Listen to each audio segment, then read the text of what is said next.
Sa nakaraang kabanata, ay bumalik na si Dojun sa bansang Korea matapos ang matagumpay nilang misyon sa Brazil. Ngunit pagdating niya sa kanilang apartment, ay nagulat siya nang matagpuan ang kanyang lola na nakahiga sa kama, nahihirapang huminga at mayroong iniindang karamdaman. Matapos mapagamot ang kanyang lola, ay dinala niya ang kanyang kapatid sa paborito nitong kainan. Ngayon naman, balik sa kasalukuyan, sa Kabanata 45. Nagsimula ang eksena sa Hero Complex na matatagpuan sa Gasan, ang lugar kung saan nagtitipon ang halos karamihan ng mga hunter sa Korea. Doon, ay makikita rin natin ang blacksmith shop ng matandang nakausap ni Dojun na gawan siya ng espada. Mula sa labas ay maririnig natin ang boses ng matanda, sinasabing mas lalo daw siyang namamangha sa bawat sulyap niya sa dalang materyales ni Dojun. Sa loob ng shop, ay makikita natin si Dojun na nakatayo. Hawak ng matanda ang puso ng Blue Croco na pinagpagurang kunin ni Dojun mula sa Rift ng Brazil. Ito ang unang beses na makakita ako ng puso ng Blue Croco na nasa ganito kaayos na kondisyon, bulalas ng matanda. Dagdag pa niya, ay mukhang makakagawa daw siya ng mas mataas na kwalidad ng espada kumpara sa inaasahan niya. Gaano katagal ito bago tuluyang makumplito? Tanong ni Dojun. Napaisip sandali ang matanda, at saka sumagot na baka abutan daw ito ng 3 linggo bago matapos. Magsisimula na agad ako sa proseso, dagdag ng matanda habang maiging pinagmamasdan ang puso ng Blue Croco. Ngayong tapos na ang usapan sa pinapagawa niyang espada, ay may iba namang pakay si Dojun. Maliban sa espada, ay mayroon pa sana akong ibang ipapagawa. Ayos lang ba yun? Magalang na tanong ni Dojun. Masayang sumang-ayon ang matanda. Kahit ano, basta't ikaw ang mag-request ay gagawin ko, masigla niyang sabi. Mula sa kanyang bag, ay marahang inilabas ni Dojun ang isang supot ng mga lamang loob ng halimaw na nakuha niya sa mga rift ng Brazil. Nang makita ito, ay hindi napigilan ng matanda na mapatanong sa pagkakakilanlan nito. Ipinaliwanag ni Dojun na ang dala niyang lameni loob sa supot, ay ang sinulid at lalagyan ng laso ng Velcro. Ang parehong halimaw na kumitil ng buhay ng maraming bilang ng S-rank hunter sa Brazil. Kinuha ito ng matanda, pinagmasdang mabuti. Napagtanto niya na base sa materyales, ay mukhang balak ni Dojun na magpagawa ng baluti. Gagawin ko ba ito base sa sukat ng iyong katawan? Masiglang tanong ng matanda kay Dojun. Diretsahang sumagot si Dojun ng hindi, na siyang ikinagulat naman ng matanda. Sa isang ngiting puno ng ligaya, ay masiglang sinabi ni Dojun na para daw yun sa nakakabata niyang kapatid na babae. Kapatid mong babae, pagtatakang ulit ng matanda. Dahil sa nakakagulat na kahilingang ito, ay ipinaliwanag ng matanda kung gaano ka-exaggerated ang kanyang hinihingi. Ipinaliwanag ng matanda na ang baluting gawa sa sinulid ng Velcro ay nagbibigay ng napakataas na depensa. Maraming mga hunter ang pipila para lang makabili nito. Giit ng matanda habang tinitingnan ng nalilito si Dojun. Hunter din ba ang kapatid mong babae? Tanong pa niya. Hindi po, tumatawang sagot ni Dojun. Inilabas niya ang kanyang telepono, at mula sa screen ay ipinakita ang larawan ni Little Yunyung na masiglang nakangiti kasama ang kanyang lola. Natuwa naman ang matanda nang makita ito, nagkomento na napaka-cute daw ng kapatid ni Dojun. Sumang-ayon dito si Dojun, kaya naman syempre hiniling niya sa matanda na gawin parang normal na damit lamang ang baluti. Gawin mong normal na damit lang, huwag yung talagang combat suit, paglilinaw ni Dojun. Oo, nakuha ko na, sagot ng matanda habang tumatawa. Ngunit napaisip siya, pinagmamasdang maigi ang larawan. Dahil dito, ay nagtaka si Dojun. May problema ba? Tanong niya. Itinaas ng matanda ang kanyang daliri na para bang nagbibigay ng punto. Sa isang ngiting, kinulangan ng ngipin, ay ipinunto niyang mabilis lumaki ang mga bata. Kahit pagawin ko ito, makalipas ang 1 o 2 taon ay baka hindi na ito suotin ng bata, paglilinaw ng matanda. Nang marinig ito, ay natawa si Dojun.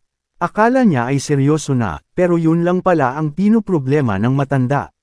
Mula sa dala niyang bag, ay inilabas niya ang isang bote.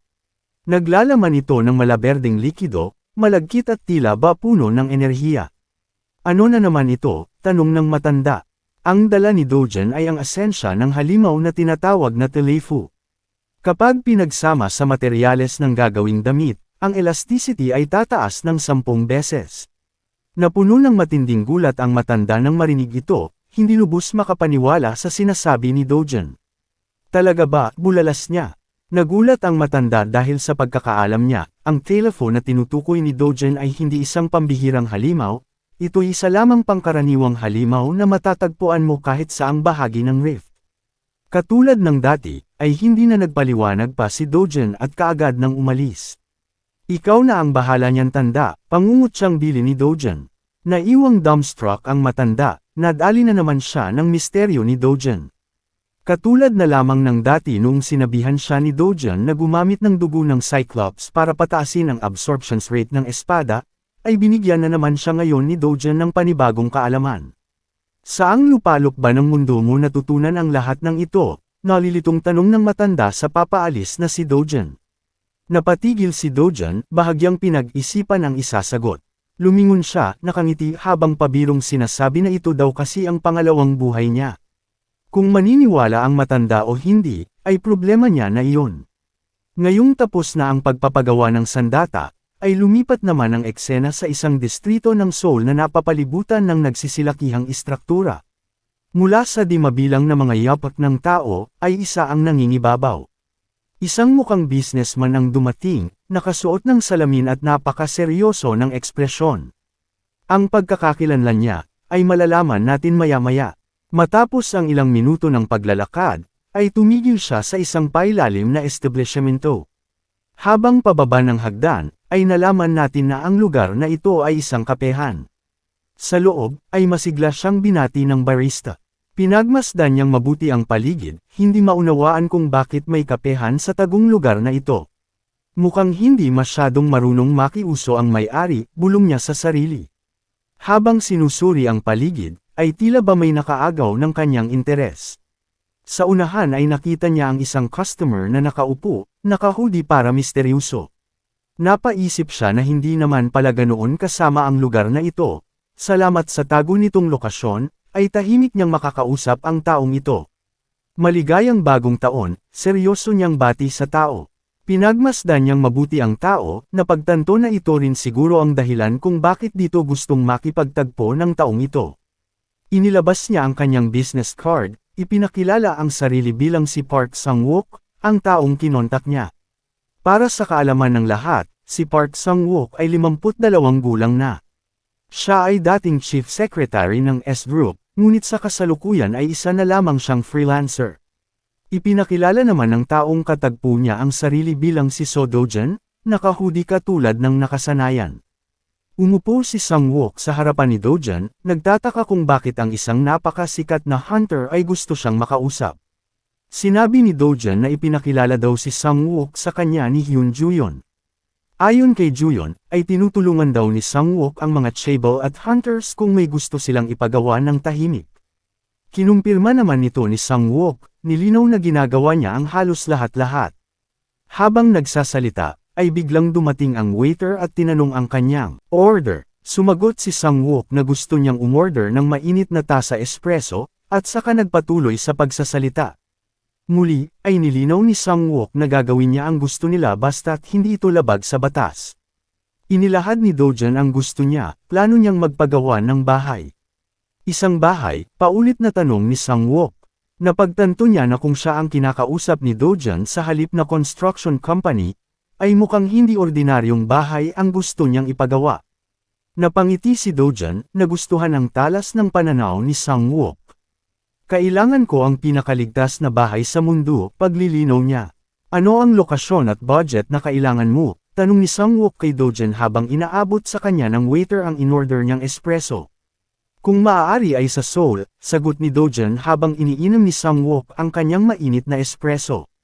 Ang budget ay nagkakahalaga ng 500 bilyon, dagdag niya. Biglang napabulwak ng iniinom na kape si Sang-wook, hindi makapaniwala sa kanyang narinig. Ito ba ang unang beses mong makahawak ng ganito kalaking budget? Nalilitong tanong ni Dojan habang naliligo sa kape na kanina ay malayang iniinom ni Sang-wook. Natarante si Sang-wook, hindi malaman ang gagawin, nilinaw na hindi raw iyon ang ikinagulat niya. Walang ano-ano, ay mabilis niyang pinunasan ang pagmumuka ni Dojan. At sa proseso, ay nanatili pa rin ang walang emosyon na ekspresyon ng ating bida. Base sa sinabi mo, ay parang mas mainam na sabihing plano mong magpatayo ng kastilyo sa halip na bahay, komento ni Sang-wook habang naliligo sa pawis. Kastilyo ba? Napaisip si Dojan nang marinig ito. Dahil dito ay napaisip si Dojan na mas mabuti nga daw siguro na gawin itong parang kastilyo.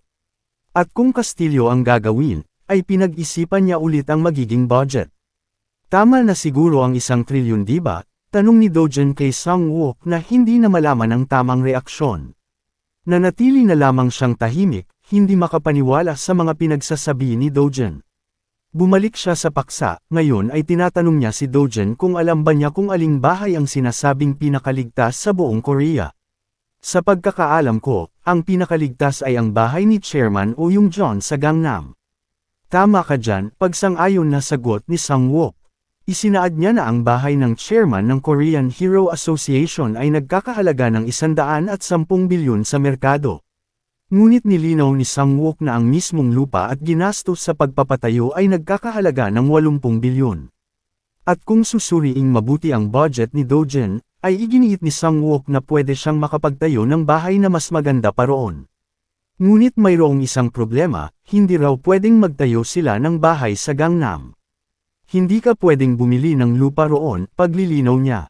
Ipinaliwanag ni Sang-wook na wala pang lumitaw na anumang rift sa Gangnam, kaya natural lamang na tumaas ang presyo ng lupa sa halip na bumaba. Sa madaling salita, ayon kay Sang-wook, ay maaari nilang gawin ang pinakaligtas na bahay, ngunit ang pagbili ng pinakaligtas na lugar ay hindi magiging madali. Ano na ang gagawin mo ngayon? Seryosong tanong ni Sang-wook kay Dojan. Hindi muna sumagot si Dojan. Sa halip ay kalmado niyang hinigop ang sariling kape. Ang ligtas na lugar daw, ayon kay Dojan, ay hindi ang Gangnam. At syempre, ang assumption na ito ay umagaw ng interes ni Sang-wook. Nilinaw ni Dojan na ang paniniwalang ang Gangnam ang pinakaligtas na lugar, ay tanging mga walang kabuluhang pag-asa lamang ng naninirahan doon.